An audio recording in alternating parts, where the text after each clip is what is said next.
Mr. Clever by Roger Hargreaves. Mr. Clever was quite the cleverest person ever. The cleverest person in the world. And he knew it. "Oh, I am so very, very clever," he used to say to himself more often than not.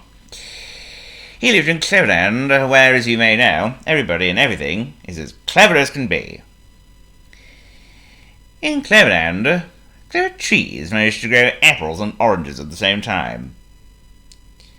In Cleverland, clever flowers get up and go for a walk. Clever worms drive around in cars all day. And clever elephants play tennis. History or law? Oh yes, Cleverland is quite the most clever place. Would you like to live there? Mr. Clever does. "Oh, I am so very, very clever to build such a clever house," he used to go around telling everybody. One morning, Mr. Clever was awakened by his special Mr. Clever alarm clock.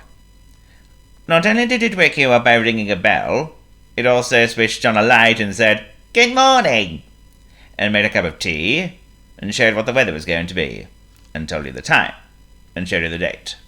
It also whistled cheerfully while it was doing all that. Mr. Clever got up, washed, cleaned his teeth with his special Mr. Clever toothbrush, which squeezed the toothpaste onto the brush out of the handle, and went downstairs for breakfast.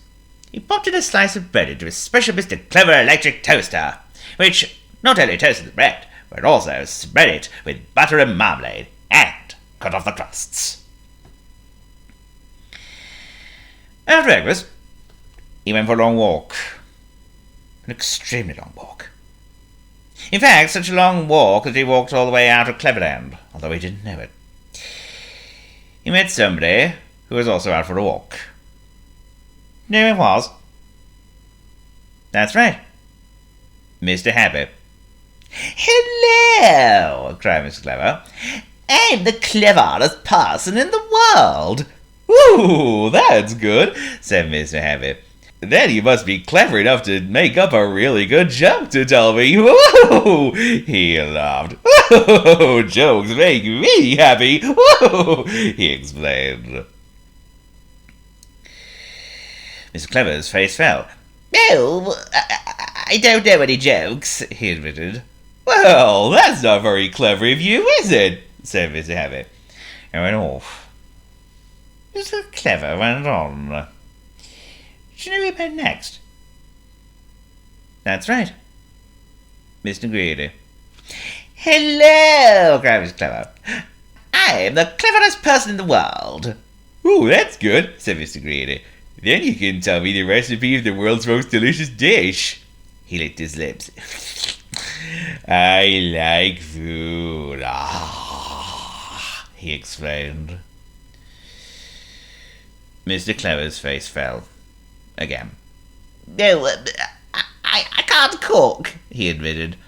"And I don't know any recipes." "Well, that's not very clever of you, is it?" said Mr. Greedy. I went off in search of food. Mr. Clever went on. "And who do you think he went next?" "Yes, you're right. Mr. Forgetful."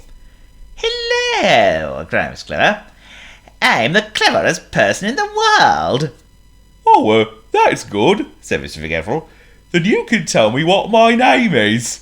He smiled apologetically. "I've forgotten," he explained. Mr. Clever's face fell for the third time that morning. "But I don't know your name," he admitted. "We've only just met." "Well, that's not very clever of you, is it?" said Mr. Forgetful. And he too went off, forgetting to say goodbye. And so went on, all day. Mr. Clever couldn't tell Mr. Sneeze a cure for a cold. "Oh, that is no good at all. I'll never be better." And he couldn't tell Mr. Small how he could grow bigger. "Well, that's no big secret of you that you don't know anything." And he couldn't tell Mr. Jelly what the secret of being brave was.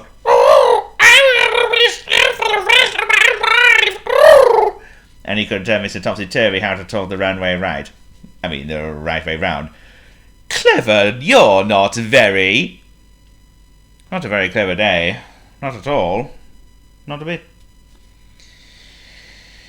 As for now, I wasn't feeling anything like the cleverest person in the world. If you're so clever, decided you'd better go home. He passed a pair of worms who were having a chat. Oh, who's that man? Asked one worm. That, Replied the other worm. is Mr. Clever, the cleverest person in the world. He's on his way home to Cleverland. The first worm thought. Oh, he cannot be that clever, man. He replied. He's gone in the wrong way, man.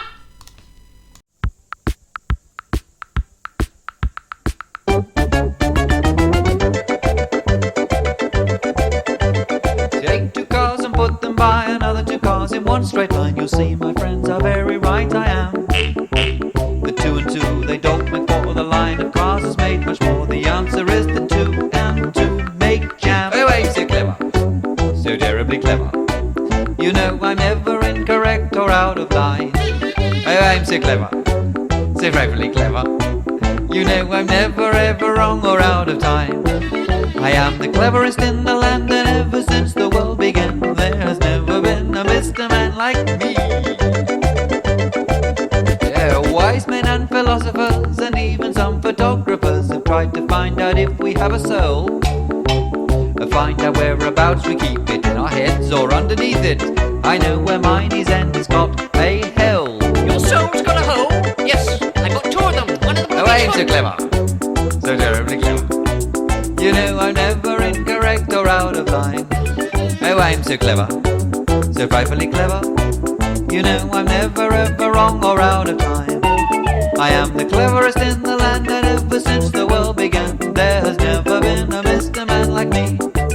I am the cleverest in the land, and ever since the world began,